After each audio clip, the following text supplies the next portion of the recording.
effectivement de ces petites choses, parce que le premier Rashi sur lesquels je le mentionnais Shabbat rappelle de toutes ces mitzvot, petits rituels, petits us et coutumes que Ekev veut dire puisque, en conséquence de, la récompense de, Ekev Asher Tishmeun, et c'est intéressant que Rashi traduit par Ekev le talon de toutes ces mitzvot qui paraissent anodines, qui ne paraissent pas importantes et que nous piétinons des pieds. Et Rav Rosenblum, alors je corrige parce que j'ai rapporté cette histoire, c'est Rav Rosenblum qui la raconte au nom d'un ami, non pas de lui-même, mais d'un ami qui avait pris sur lui de se laver les mains chaque fois qu'il allait prier. Et qui a raconté ça à Rav Rosenblum, qui l'a partagé la semaine dernière. Et cette histoire, je voulais quand même vous la raconter avant que nous parlions de la paracha de cette semaine, qui est donc la paracha de Réé. Alors, on va évoquer Réé dans 5 minutes, mais permettez-moi juste cette petite histoire sur ces petits riens de la vie qui paraissent futiles. Et Rav Rosenblum raconte dans une vidéo la semaine dernière qu'un ami à lui avait pris sur lui l'habitude, alors c'est pas une loi ni des rabbins ni de la Torah, mais qui avait pris sur lui la coutume de se laver les mains chaque fois qu'il allait prier, Erev Tov, et qui avait pris sur lui donc cette habitude de se laver les mains chaque fois qu'il allait prier. Et puis un beau jour, il va se promener sur près du Yarkon, sur la Taïelette à Tel Aviv.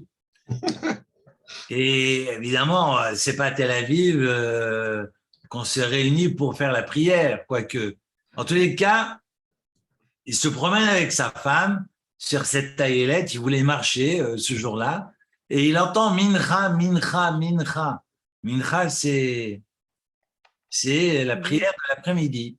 Et voilà qu'un quorum, voilà qu'un minyan cherche à compléter ce quorum et demande aux passants s'ils ont prié mincha. Et lui, évidemment, enchanté à l'idée que même à Tel Aviv, nous prions mincha, il se dit je vais chercher de l'eau.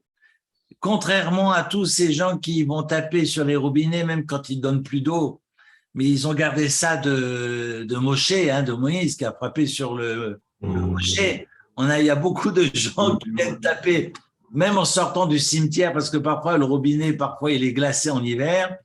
Et puis les gens ils vont frapper sur le bérez, sur le robinet en pensant qu'il donnera de l'eau. Je pense que ce sont les réminiscences, ça doit être des restes de Moïse. On a ça, on a des gènes en nous et on commence à taper sur les robinets. Et d'ailleurs, Rosenblum avait une fois vu quelqu'un qui avait frappé sur un robinet pour avoir 2 gouttes d'eau et il lui dit, est-ce que tu peux me passer une goutte de ce que tu as ramassé? Évidemment, en se moquant de lui parce qu'il n'avait que frappé le robinet, mais évidemment, c'était des gouttes sèches. Enfin bref, tout ça pour revenir. Alors l'histoire raconte que cet homme cherche de l'eau pour aller prier et il descend dans le Yarkon. Et au moment où il est dans ce ruisseau, il trempe les mains, il voit une main qui sort de l'eau. Et il se dit, quelqu'un a dû jeter une poupée ou n'importe. C'était une petite main, a dû jeter sans doute une poupée d'enfant dans ce ruisseau, dans cette rivière. C'est pas très correct, mais bon, c'est polluant, mais sans plus. Et puis, subitement, il voit une tête qui s'agite. Alors, très étonné et puis surtout effrayé, il comprend qu'il y a un problème. Alors, il se jette tout habillé dans l'eau et puis il va chercher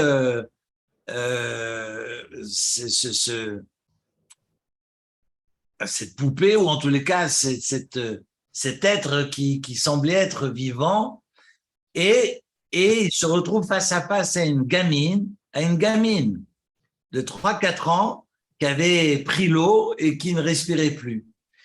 Complètement affolé, il la prend, il la secoue, il l'amène sur la rive, il commence à lui faire du bouche à bouche, à essayer de lui extraire l'eau qu'elle avait dans les poumons. Et au moment où il essaye de la ramener à la vie, il entend en haut une voix qui disait « Sors-le, sors-le, sors-le ». Et en fait, c'est la mère qui cherchait sa gamine. Je trouve l'histoire incroyable parce que j'ai entendu le témoignage la semaine dernière. Et la mère cherchait sa gamine, sors-le, sors-le. Et il se dit, il remercie le ciel et il se dit, si je n'étais pas descendu me laver les mains pour prier, cette fille serait déjà dans la Méditerranée, au fond de l'eau. Et aujourd'hui, évidemment, c'est une vieille histoire. Sans doute, elle a pu permettre finalement la vie et féconder la vie, j'imagine. Mais voilà que je reprends effectivement ce dash. Ce dash veut dire écraser. C'est ce dash par le Ekev, c'est le nom de la paracha de la semaine dernière, ce que nous piétinons des pieds, parce que ça semble complètement anodin. Pour nous, c'est important éventuellement de ne pas manger de porc, c'est éventuellement important d'aller faire sa prière, c'est éventuellement important de dire bonjour. Non, non, ça, c'est pas important. Mais c'est peut-être important, je ne sais pas, d'aller à Kippour, à la prière. Voilà que des petites choses peuvent sauver la vie, et le témoignage entendu la semaine dernière m'a glacé le sang et j'avais envie de partager ça avec vous. Alors aujourd'hui, j'aimerais poursuivre avec la paracha de Ré et je suis heureux de vous retrouver comme tous les lundis, et puis nous continuerons, sauf si c'est fête. Vous savez que au mois de fin septembre et octobre, on a toutes les fêtes qui tombent sur le lundi, mardi. Que ce soit Rosh Hashanah, que ce soit Sukkot, que ce soit Shmini Atzeret. Donc, d'ores et déjà, ne me lapidez pas, mais nous aurons quelques fêtes qui, malheureusement, ne nous permettront pas d'étudier comme à l'accoutumée. On se rattrapera, non pas qu'on fera 2 heures ou 3 heures à la suite les fois suivantes, mais sachez, j'anticipe, vous annoncer qu'on aura quelques cours qui vont malheureusement n'auront pas lieu lors des fêtes de Tishri. La paracha de Réé évoque, entre autres, on évoque les fêtes, Réacher Anochi Noten Ifnechem Hayom, on sait que le début de la paracha évoque la bracha, la bénédiction, et Dieu dit, vois ce que je mets devant vous, et ce vois est au singulier, devant vous est au pluriel. Le Khatam Sofer dira que ce devant vous dépend du singulier. Autrement dit, le pluriel et la communauté au sens large dépend de chacune et de chacun de nous. Riacher Anochi Noten Lifnechem et Abracha et Aklala. C'est important de rappeler finalement que le monde est tributaire de nos actions, que le monde dépend de nos visions et que l'humanité est je veux pas peser dans ces mots-là, mais Re Anochi Noten Lifnechem Hayom Bracha Uklala. Le Onkelos d'ailleurs traduira bracha et son contraire, la bénédiction et la malédiction, comme si la malédiction c'est l'absence de bénédiction. Je vais même plus loin. Bracha ou klala, on sait que Dieu n'est pas associé à la klala, à l'obscurité. Néanmoins, l'obscurité est créée par Dieu. Lorsque vous reprenez la Genèse, le premier chapitre de la Genèse de Bereshit, c'est marqué que Dieu appela la lumière jour et il appela l'obscurité nuit. C'est pas répété et Dieu appela l'obscurité nuit. Comme si Dieu ne voulait pas être associé à l'obscurité. Il va créer le mal, mais il ne veut pas être associé à ce mal. Ce mal est nécessaire pour permettre à l'individu d'être face à un choix, autrement dit d'être libre de ses actes, et autrement dit responsable de sa personne et de son devenir. Et Dieu permet à l'obscurité d'exister pour mettre l'homme face au choix et lui procurer toute la liberté qui est la sienne. On retrouve exactement le même esprit dans ce verset 26 au chapitre 11. Hayom noten ifnechem bracha uklala et abracha asher tishmeu. La bénédiction, si vous écoutez le mitzvot Hashem Elokechem, c'est le verset 27, si vous écoutez les mitzvot de Dieu. Et le rabbin Samuel Cohen, de mémoire bénie, que j'aimais beaucoup, disait et abracha asher tishmeu, c'est pas la bénédiction si vous écoutez ma parole, mais la bracha, la bénédiction, c'est l'écoute. Parce que quand on est capable d'être écoute, et là on est dans le substantif, on n'est pas dans le verbe, lorsqu'on est capable d'être dans cet entendement, eh bien c'est une bracha, c'est une bénédiction. Est-ce qu'on est capable d'être écoute?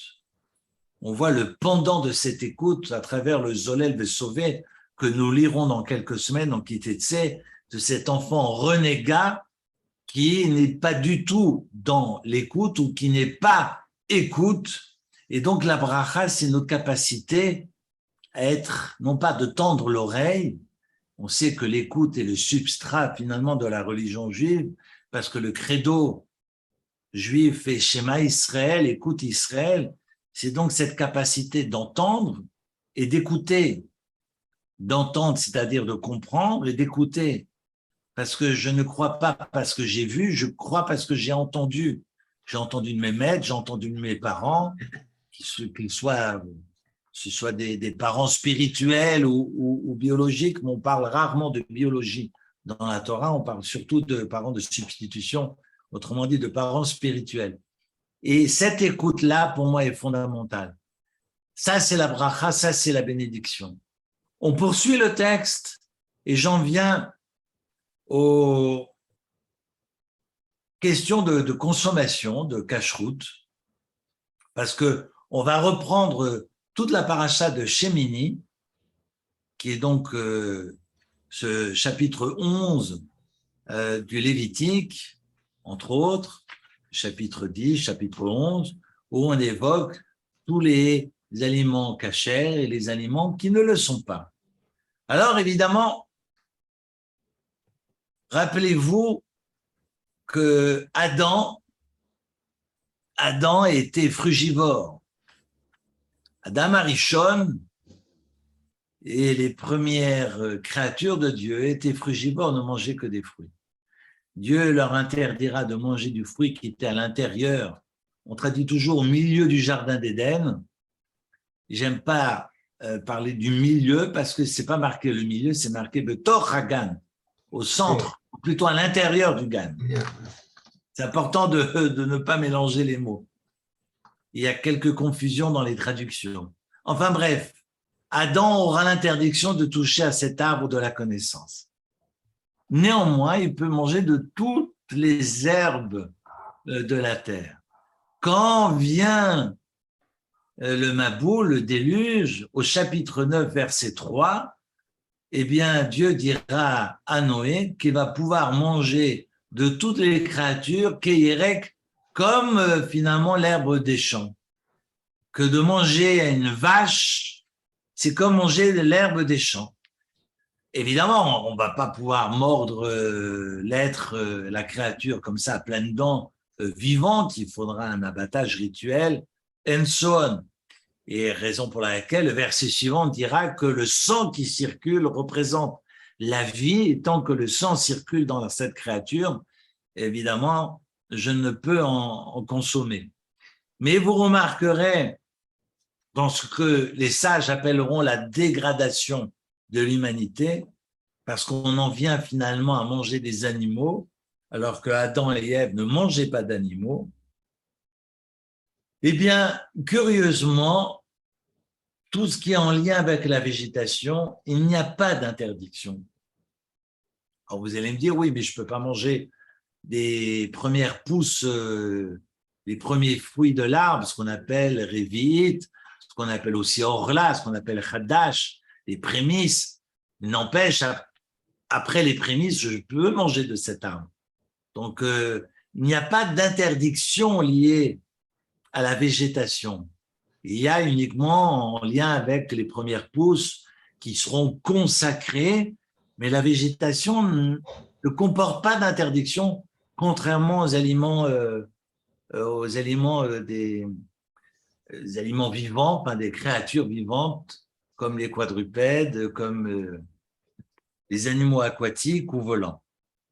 Et ça, curieusement, c'est étonnant. C'est étonnant que, évidemment, les talmudistes n'ont pas hésité à débattre en long, en large et en travers, à travers ce traité talmudique de Choulin, sur les aliments cachers, donc surtout en lien avec les produits carnés, non pas liés au végétal.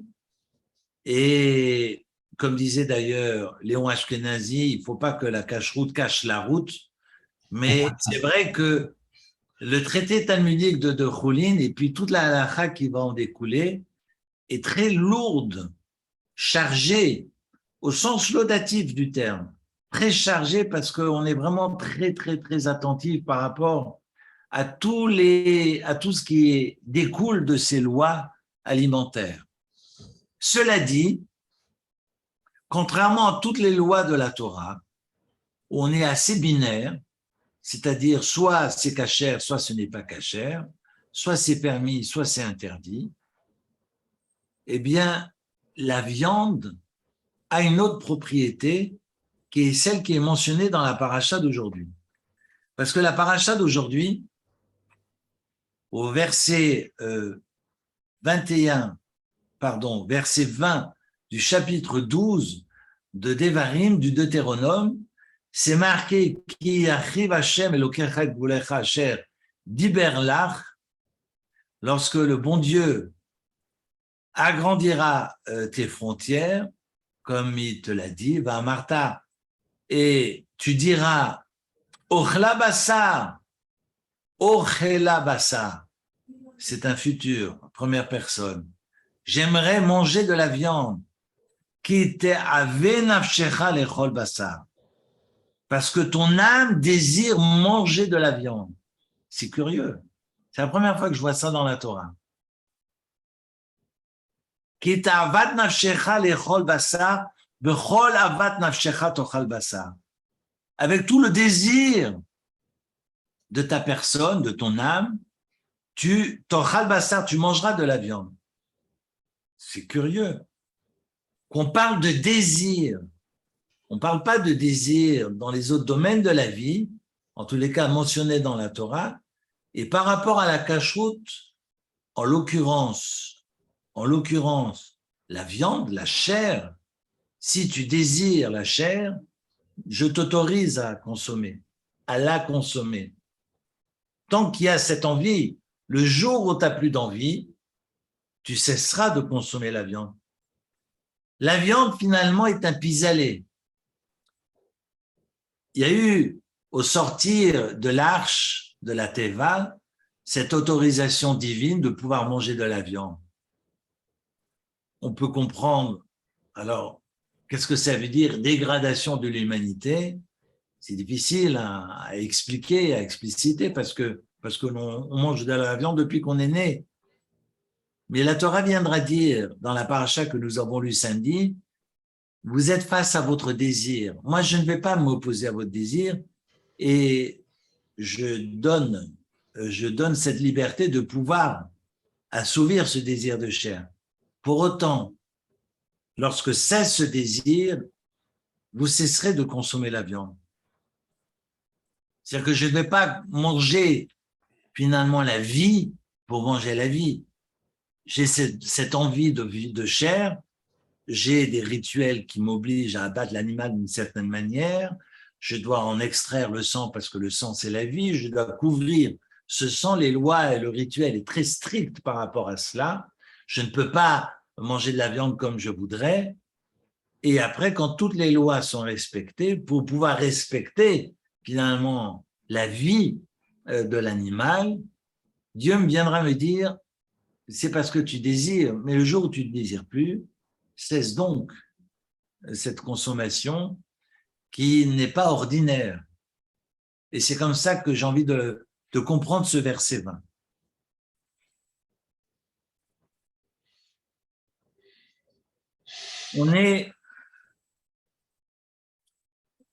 Je vais partager cette idée ce Shabbat.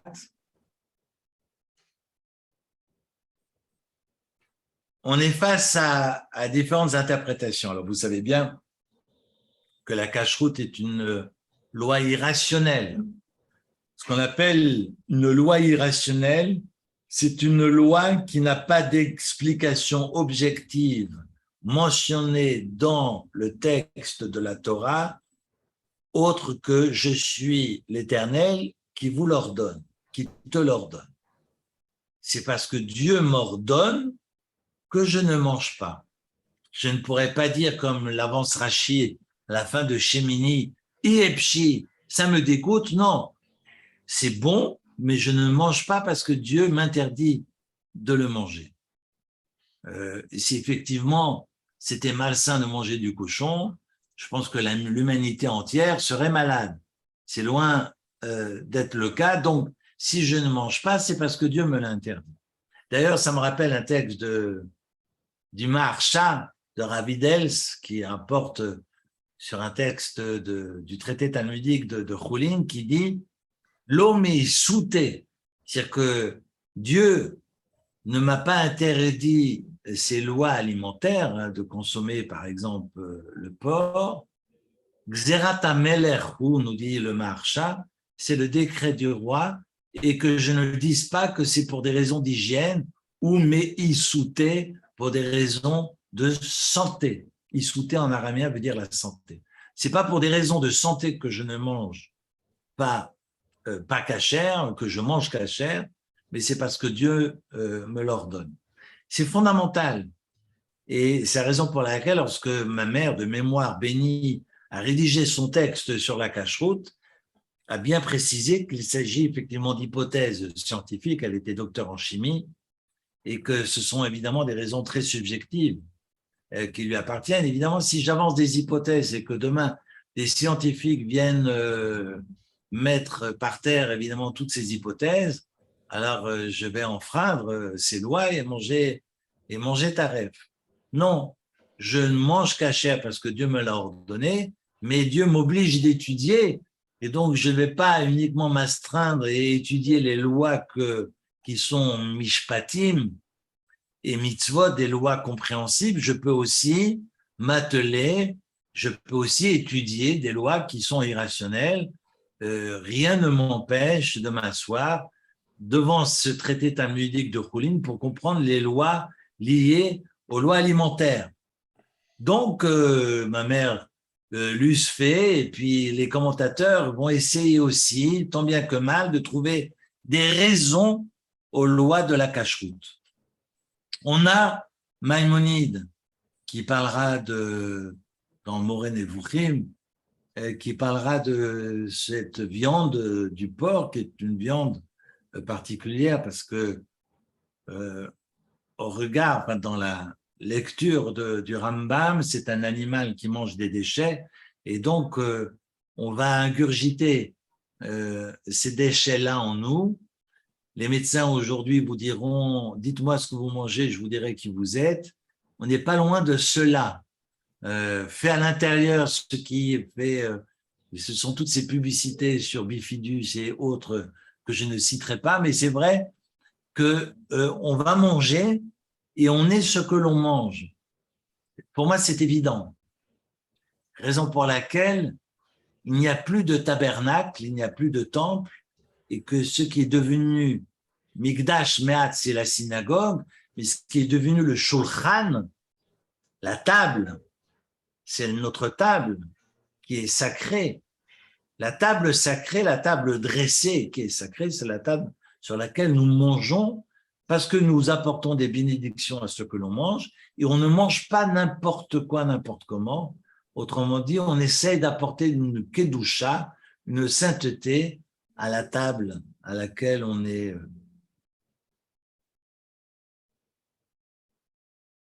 On retrouve on retrouve une discussion, pardon de m'interrompre de la sorte, parce que je suis en train de lire le Rambam, on retrouve une discussion entre le Rambam et le Ramban Nachmanide, qui est né un siècle plus tard que Maïmonide, qui est du fin 11e. On a donc Maïmonide qui parlera de cette entre guillemets, de cette saleté propre à l'animal que je mentionnais, et le Ramban Nachmanide qui n'est pas d'accord avec son raisonnement et qui va plutôt évoquer le déchiquetage et la manière de déchirer chez les animaux qui ne sont pas cachers, comme les chasseurs. J'ai apporté le Ramban le samedi soir, le cours que j'ai essayé de développer, de partager autour de la paracha, où Nachmanide évoque ces animaux qui ne sont pas cachers comme étant des animaux qui sont d'orès, qui écrasent, qui piétinent et qui déchirent leur proie. Alors, on peut penser aux animaux chasseurs comme les aigles ou comme les animaux sauvages, parce qu'ils ne sont pas herbivores et déchirent et attrapent leur proie et les déchirent. Et donc, cette cruauté serait digérée par nous-mêmes et cette cruauté serait en nous ce que bannit et ce que repousse évidemment le texte du Ramban. Évidemment, ça suscite beaucoup de questions. Ce sont des hypothèses apportées par Maïmonide et Nachmanide. Et on va avoir un texte qui est celui de Abravanel, qui n'est pas un texte qui est facile à comprendre, qui rapporte un verset du roi David, qui est le psaume 51, verset 12, « Lève tahor barali Elohim » « Ô mon Dieu, crée en moi un cœur tahor, un cœur qui est pur, et fais renaître en mon sein un esprit droit. » Et l'Abravanel dit, en fait, si nous réduisions la cache-route à des questions de santé, des questions d'hygiène, eh bien, ce serait réducteur par rapport à la Torah, qui est un texte divin, et ce serait réduire la Torah à un livre de médecine. Et ce n'est pas possible de se contenter de cette lecture. On est bien au-delà des questions d'hygiène ou des questions de santé. Et Abravanel va surtout avancer l'idée de pureté et d'impureté. C'est d'ailleurs de la sorte que nous désignons les produits qui sont cachers. Un produit qui est cachère, le mot cachère n'apparaît pas dans le texte de la Torah. Quand on parle d'un animal cachère, on dira un animal qui est pur ou un animal qui est impur. Ça veut dire quoi? Eh bien, le bon Dieu aimerait que nous allions vers cette pureté pour que cette pureté, nous l'habitions. Que nous ne mangeons pas n'importe quoi. Et on ne parle pas d'animaux qui sont cruels, qui sont venimeux, qui sont dangereux, mais on va surtout parler d'animaux purs ou impurs. Et c'est de la sorte, Abravanel insiste beaucoup, qu'on va désigner ces animaux et qu'on va désigner ces aliments qui sont cachers, parce qu'on évoque cette pureté. Je reprends juste ce verset 43 et 44 du Shemini, du chapitre 11 du Lévitique, où Dieu dit, ça c'est pas Moshe qui parle, c'est Dieu qui parle. Al teshaketsu et nafshotechem, bechol hasheretz hashoretz, ne vous rendez pas immondes, ne vous rendez pas affreux par tous les rampants qui rampent sur la terre, velo titame ubahem, ne vous rendez pas impurs. Dieu dit pas ne vous rendez pas cruels en mangeant des animaux cruels, ou ne vous rendez pas vilains en mangeant des animaux qui font des grimaces et qui sont vilains, non. Ne vous rendez pas impurs, on parle d'abord de pureté et d'impureté. Venit metem bam. Et avec lesquels vous contracteriez pardon, l'impureté. Pardon. Oh,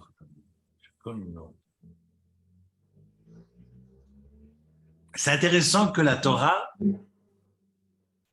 que le bon Dieu dise Venit metem bam, parce que le texte n'est pas voyalisé, et nous pourrions lire et que cela vous rende metumtam. Metumtam en hébreu, ça veut dire fou. Que nous nous rendions malades, que vous contracteriez finalement la maladie intérieure, à l'intérieur de vous, en mangeant des animaux impurs. Et le texte continue, Kiani Hashem Elokechem, car je suis l'Éternel votre Dieu, Veit Kadishtem, je vous ai sanctifié, Veitem Kedoshim, et soyez saints qui Kadoshani. Ça, on l'a souvent répété, c'est récurrent dans la Torah. Soyez saints parce que je suis saint. Et donc, la sainteté n'est pas un état d'être, mais c'est un processus, c'est une dynamique. Tant qu'on est en mouvement, eh bien, on est dans la sainteté pour de manière à ce que ne vous rendiez pas vos êtres et vos personnes impures. À travers tout ce qui se meut sur la terre, tous les rampants de la terre.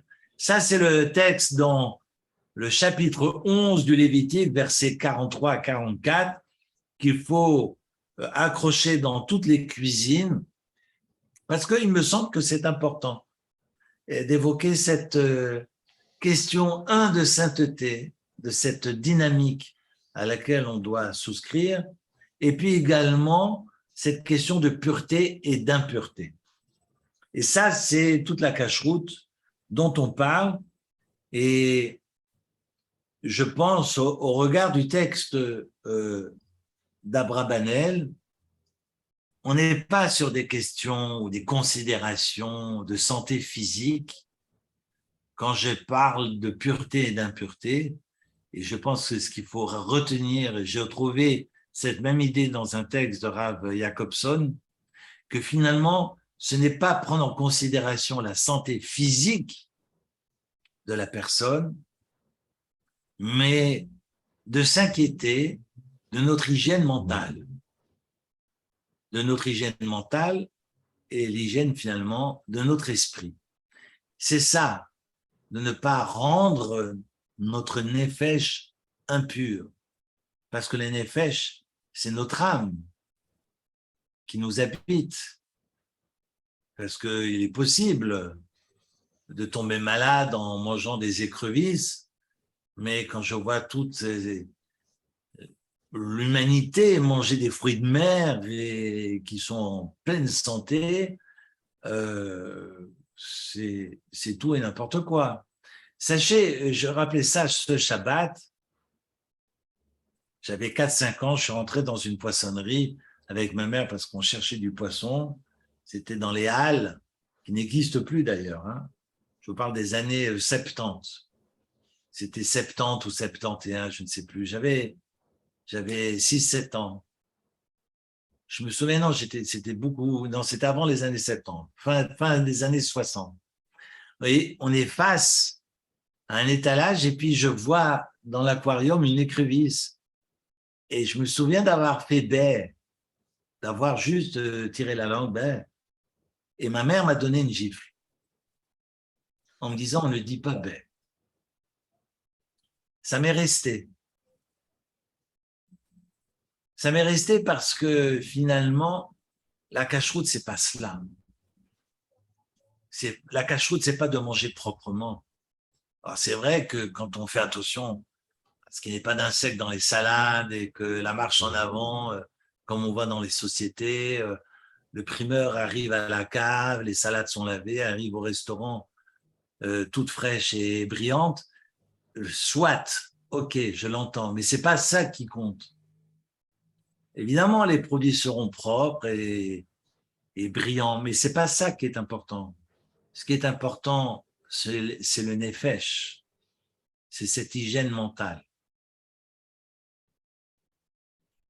Et c'est ce qui prévaut, à mon sens, dans le texte.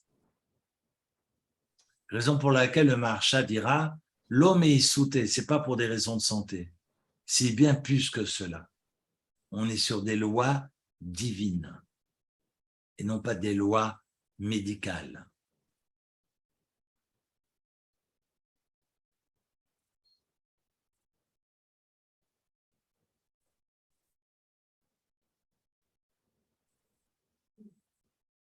Dans le respect que l'on doit aux animaux, j'avais aussi envie de partager avec vous un texte du traité talmudique de Baba Metzia, la page 85, où, entre parenthèses, on se rend compte avec toutes ces restrictions et toutes ces lois que la Torah ne veut pas faire du lecteur, ne veut pas faire de l'homme un ascète, mais non pas d'extirper son penchant, mais d'inviter l'homme à dominer ses pulsions, à dominer ses instincts.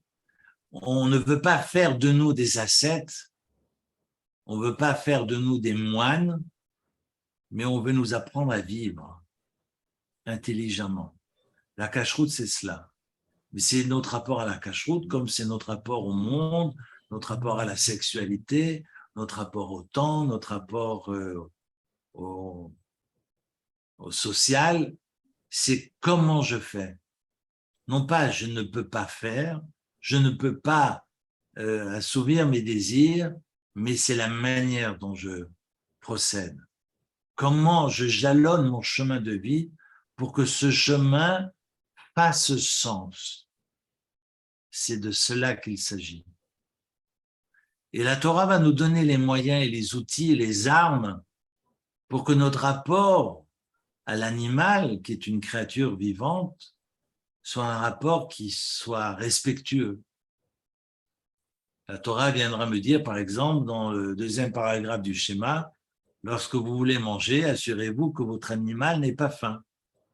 Sinon, vous avez l'obligation, l'ivem techa, vachalta vesavata, de donner à manger d'abord à vos animaux et ensuite vous mangez à votre tour.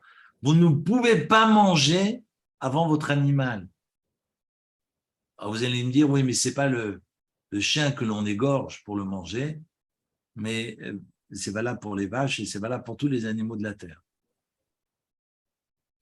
Raison pour laquelle j'aimerais partager juste un petit passage d'un traité talmudique de Baba Metzia à la page 85, Pehe Amoud Aleph, où on raconte Dahu igla davuka mametou les shrita. Azal talia les réchés des canfés des rabbis. On raconte qu'il y a un veau qui est allé se cacher, qui a fui l'abattoir et qui est allé se cacher dans les affaires de Rabbi Yehuda Hanassi Bekabaché et qui pleurait.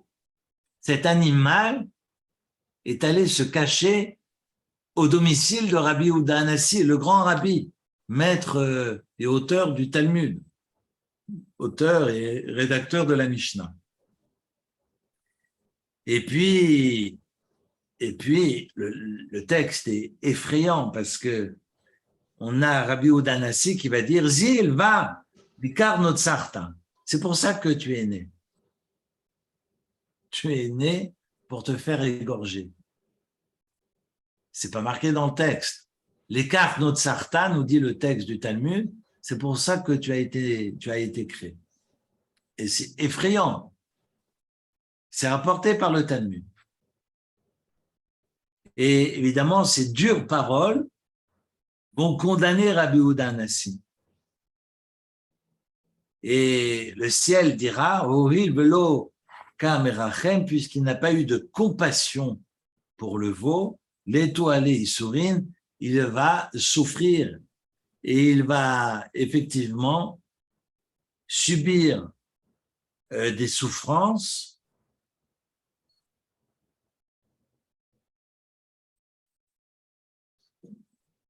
je suis en train de regarder tous les commentaires, c'est passionnant, mais c'est pas le moment parce qu'on est en vidéo, et il va souffrir toute sa vie. Va l'aider Maaseh alchou. Yom Achada, Haraka Kanshtamte de Rabbi Beta. Je vais vous le traduire directement.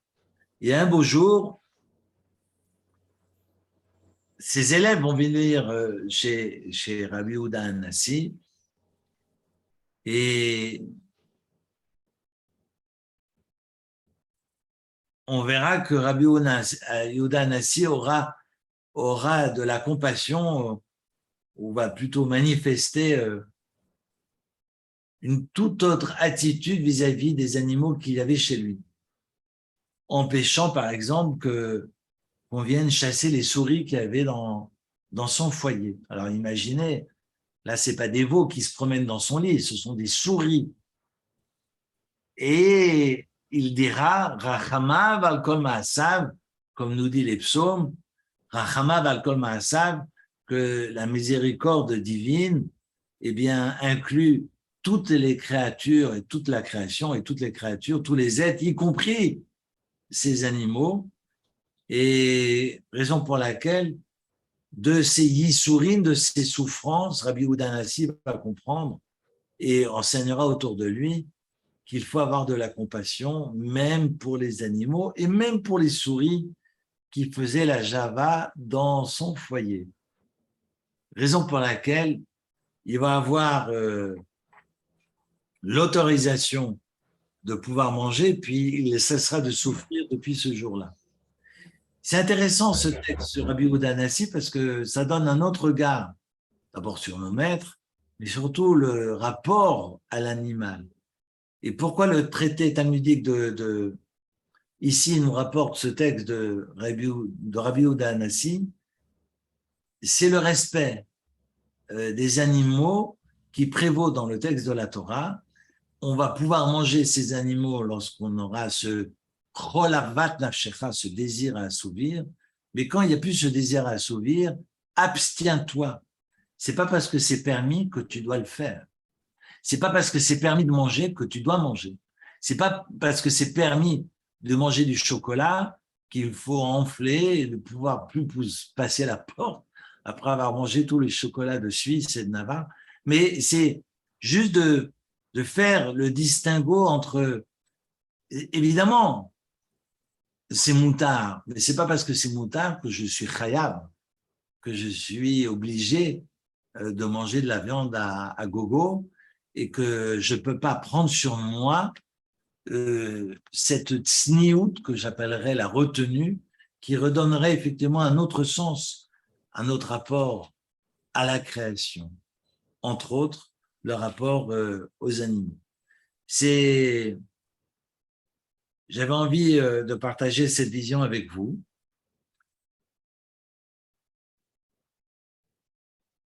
Je ne sais pas si dans cette recherche de perfectionnement, on sera amené un jour à ne plus manger de viande.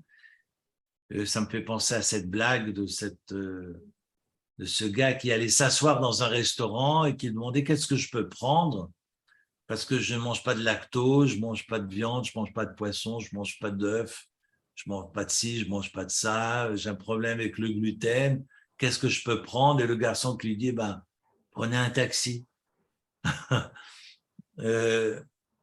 Parce que c'est vrai qu'aujourd'hui, on est arrivé à une telle pollution que tout est pollué et qu'on se rabat sur la végétation, mais la végétation est autant polluée que les poissons.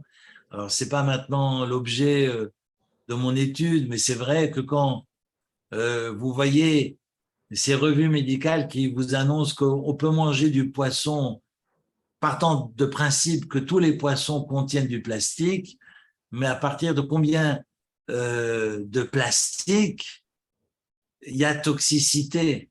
Donc, on va manger du plastique, ça c'est sûr, et tout le monde mangera du plastique en mangeant du poisson. Mais combien de plastique on peut manger? Donc, il ne s'agit plus de savoir combien de poissons on va pouvoir manger, mais combien de plastique on va pouvoir ingurgiter. Le monde est malade, mais ce n'est pas les autres, c'est nous, c'est moi. Est-ce que je trie mes déchets? Est-ce que je fais attention à ce que je consomme? Et je crois qu'il faut redevenir non plus des consommateurs, mais des consomme-acteurs. Et quand on devient un peu plus acteur de cette consommation et plus responsable, notre rapport à la création est un rapport qui est responsable et qui va peut-être un jour permettre à cette vieille terre de continuer à exister, pour laquelle enfin, nous profitons, mais permettent aussi aux générations futures de pouvoir profiter avec du bon sens et de la responsabilité. Merci de votre écoute. Je fus courte und gut, mais c'est ce que je voulais partager ce soir avec vous.